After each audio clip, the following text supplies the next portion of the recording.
hapon, grade 3. Ako nga po pala si Teacher Riga.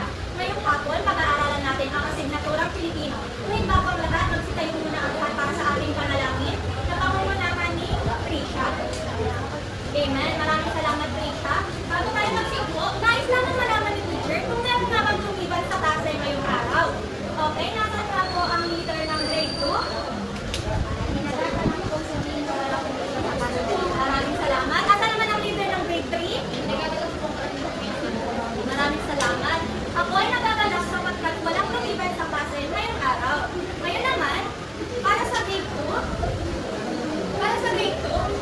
nais kong malaman kung naaalala niyo pa kaya ang ating pinag-aralan ng nakaraan.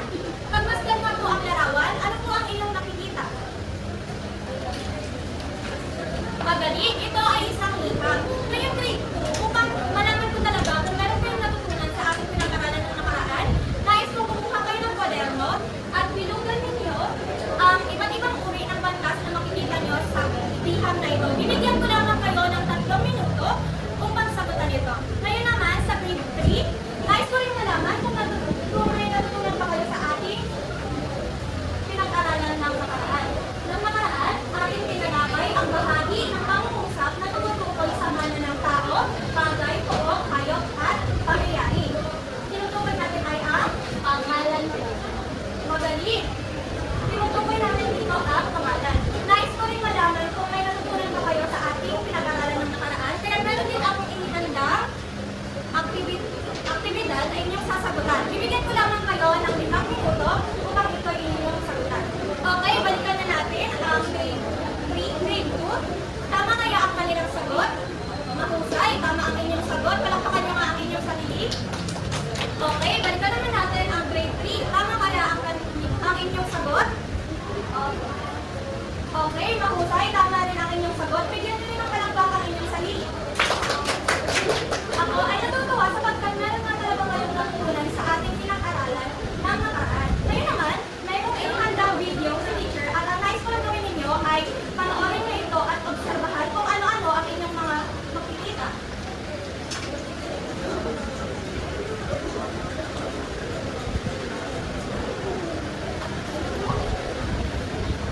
Ayan, tapos na nga po natin panoorin ang video. Kung saan nga po ang ating pinanood, grade 2 at grade 3, kung saan po ang ating pinanood. Tama. Tungkol ito sa top 10 best places to visit in Angono. Pagbigay nga po ng halimbawa. Magaling. Plaza. Ngayon naman, para sa grade 2, ay ipapakita si teacher sa inyong larawan. At nais ko lang gawin ninyo ay inyong tukuyin kung ito ba ay tao, bagay, lugar, hayop o pangyayari. Unang larawan. Sino makakasagot? Tao. Magaling. Tao. Bigyan natin siya ng 3 bagsak.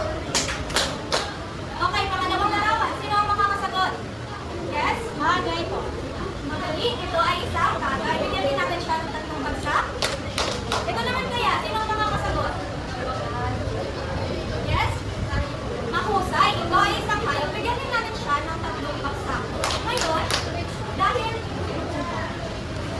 Ngayon, nais ko naman na pagmasdan nyo ang inyong kapaligiran dito. At kuha kayo ng inyong kwaderno sapagkat nais kong isulat ninyo ang inyong mga nakikita sa inyong kapaligiran. Bibigyan ko lamang kayo ng 3 minuto para ito ay tapusin. Ngayon naman, grade 3, ano kaya ang nakikita ng hawak ni teacher? Rula! Magaling! Ano kaya po ang tawag natin dito? Sali! Okay, sali na to. Sino naman po mo? Apo!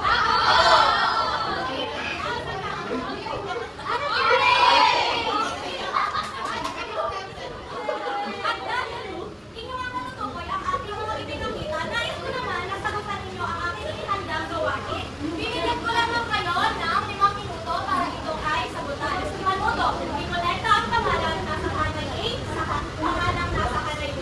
Okay, gawin ito ng tahimik. Okay, babalikan ko naman ang grade 2. Tingnan nga natin kung tama ang inyong sinagot sa inyong mga nakikita sa kapaligiran. Mahusay. At dahil dyan, nais kong malaman nyo na ang inyong sagot ay may koneksyon sa ating panibagong aralin na tinatawag namin pangalan.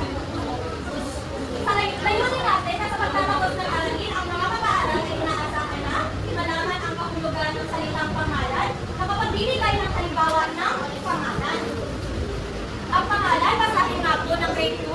Ang pangalan ay salita o bahagi ng pangungusap na tumutukoy sa ngalan ng tao, bagay, pook, hayop, at pangyayari. Okay.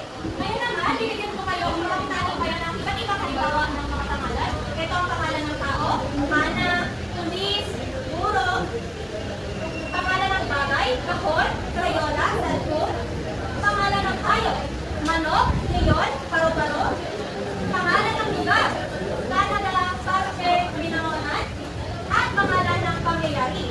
Kaarawan, lista, araw ng kabiginan. Ngayon naman, grade 2, nais kong magbigay kayo ng halimbawa ng pangalan. Mahusay, bigyan natin siya ng ang galing-galing mo. Love, ganito lang yan. 1, 2, 3, 1, 2, 3, ang galing-galing mo. Okay? Bigyan natin si Haji ng ang galing-galing mo. Love. Ang galing-galing ko. Okay? Magbigay naman ng halimbawa ng pangalan ng lugar. Palengke. Okay. Palengke. Okay, tama ang iyong sagot. Bigyan natin siya ng 5 bagsak. Okay, magbigay naman ng halimbawa ng pangyayari. Birthday, okay. Maraming salamat. Bigyan natin siya ng 5 bagsak. Okay, ngayon naman, ating balikan ang grade 3. Tama ang inyong sagot. Nais ko rin malaman nyo na ang ating aralin ay mayroong koneksyon sa panibago nating aralin ngayong araw na tinatawag natin panguri. Ngunit bago ang lahat, mayroon muna ako aktibidad para sa grade 2. Tinatawag natin itong bucket chart. Okay, grade 2. Kailangan nyo lamang pumili ng 2 larawan dito sa kahon at kailangan nyo pupuyin kung saang jar na bibilang ang larawang ito. Sino ang gusto sumagot?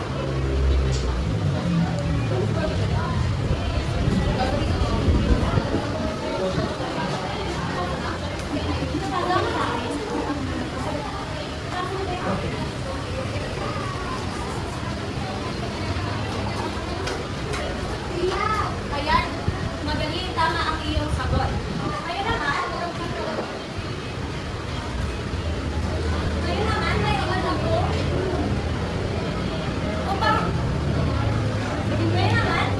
Upang mas lalo natin palawakin ang ating kaalaman tungkol sa iba't ibang uri ng pangalan ng tao, hayop, bagay at lugar. Mayroon akong inihanda pagkatang gawain.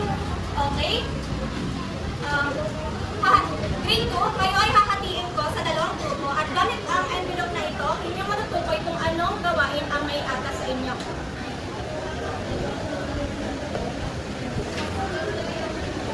Okay? Para sa mga pamatayan sa pagkatang gawain, grade 2, makinig, makilahok sa gawain ng grupo, basahin mabuti ang panuto, magsalita ng mahinahon, tapusin ang gawain sa itinaktang oras. Ito naman ang rubrics sa pagkatang gawain.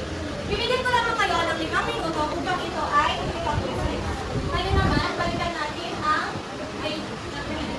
sabi ko nga kanina, meron kaugnayan o koneksyon ang inyong sinagutan sa ating panibagong aralin na patungkol sa uri ng pangalan.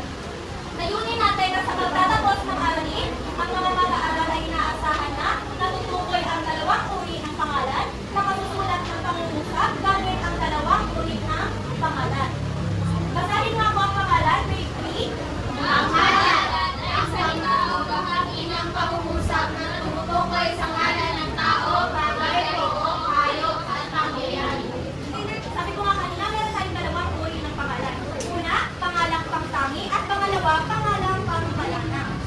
Ngayon, ang pangalang pangtangi ay tiyak na ngalan ng tao, bagay, hayop, pook o pangyayari. Nagsisimula ito sa malaking letra. Narito ang iba't ibang halimbawa, Hana, Australia, Samsung, Sunset, at Toyota. Gaya nga ng binanggit ko, mapapansin nyo na ito ay nagsisimula sa malaking o letra. Basahin naman ang ibig sabihin ng pangalang pangmalana. Ang pangmalana ay tumutukoy sa titiyak na ngalan ng tao, bagay, hayop, lugar, at pangyayari.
Okay, grade 3, makinig. Ganito lang ang aking gagawin. Itataas niyo lamang ang stick na nagsasabi na pagbalana kung ang salita o larawan na inyong makikita ay tumutukoy sa wala hindi tiyak. At itataas niyo naman ang stick na pagtangi kung ang salita o larawan na inyong makikita ay tumutukoy sa salitang tiyak o ngalan na tiyak. Okay, unang larawan. Itaas nyo nga, grade 3. Okay, magaling. Pangalawang larawan. Mahusay. Pangatlong larawan. Maraming salamat sa iyong pagsubok sa pagsagot. Okay, panghuling larawan. Mahusay. At panghuling larawan. Magaling, grade 3. Kaya paman nyo nga ang inyong sarili. Ayun naman. Nais ko magbigay sa inyo ng pangkatang gawain. Okay, kagaya ng grade 2, kayo rin ay hahatiin ko sa dalawang grupo. At gamit ang envelope na ito, inyong malalaman kung anong gawain ang naiatas sa inyo. Okay, tapos na ba ang grade 2? Okay, i-check naman natin ang gawa ng grade 2.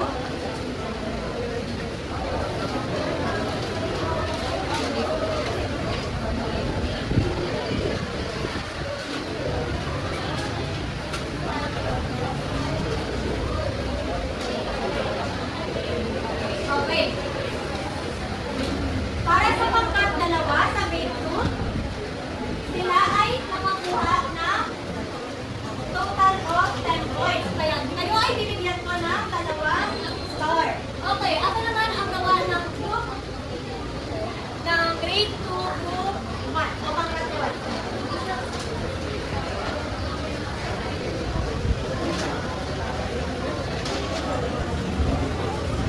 Okay, ang grade 2 pangkat 1 ay nakakuha rin ng total of 10 points. Kaya bibigyan din natin siya ng dalawang star. Okay, palakpakan nyo nga ang inyong mga sarili, grade 2. Okay, check naman natin ang gawa ng grade 3. Okay, para sa grade 3 pangkat 2, sila ay nakakuha rin ng 10 points. Kaya bigyan din natin sila ng 2 stars. Okay, asa naman po ang grade 3 pangkat 2.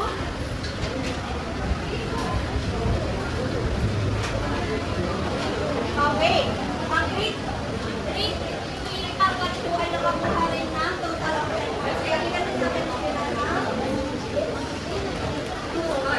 Ngayon naman, nais ko malaman kung meron na talaga kayong natutunan sa ating pinag-aralan ngayong araw. Okay, grade 2, ano nga ang ating pinag-aralan? Tungkol saan?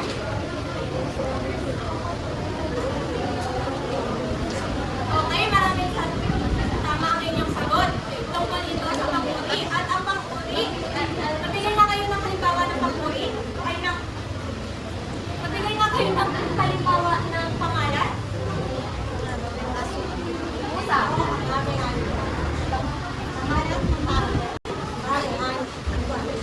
Ay, bigyan nyo ng palakpak ang inyong mga sarili, grade 2. Okay, para naman sa grade 3, ano nga ang ating pinag-aralan ngayong hapon?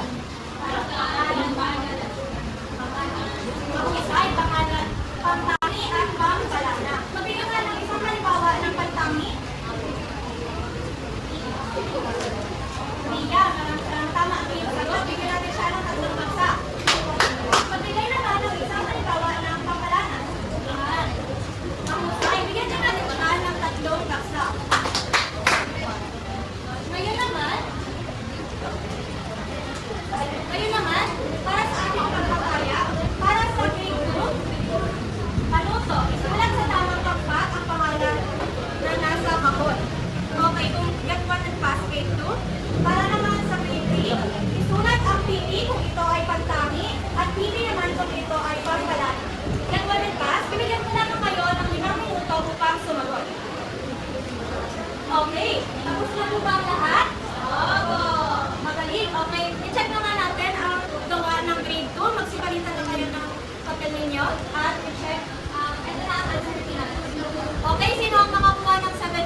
Palitan na rin kayo ng inyong mga papel.